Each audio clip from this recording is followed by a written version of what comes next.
After my first adventure, I promised myself I would never sail again. But soon, restlessness stirred in my heart. Once more, I joined a ship of merchants, chasing fortune across the seas.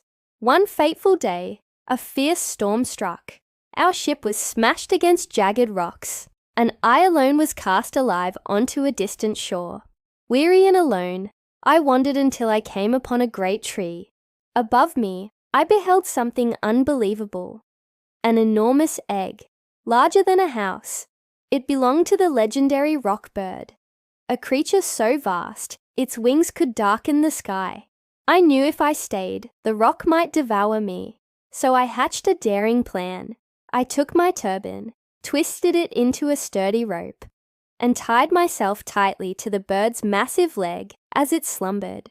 At dawn, the rock soared into the heavens, carrying me higher than the clouds. My heart pounded as we flew over mountains and seas. At last, the bird descended into a deep hidden valley. When it landed, I swiftly untied myself and hid among the rocks. To my amazement, the ground glittered with diamonds, more than I had ever dreamed of.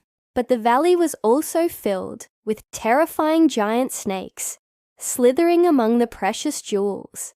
I feared I would never escape this perilous place. Then I remembered a tale. Merchants would throw chunks of meat into the valley. Diamonds stuck to the meat, and the rocks would carry it back to their nests. The clever merchants would then retrieve the stones. I acted quickly. I filled my pockets with diamonds, then clung to a large piece of meat. Soon, a rock swooped down, seized the meat in its powerful claws, and carried me back up out of the valley of snakes. When I reached the nest, I scrambled free. The merchants were astonished to see me alive. They welcomed me, and seeing my diamonds, treated me as one blessed by fate. At last, I returned to Baghdad with treasures beyond imagination.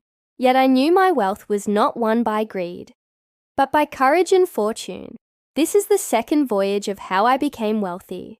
Let's go to part 3. Thanks for your time.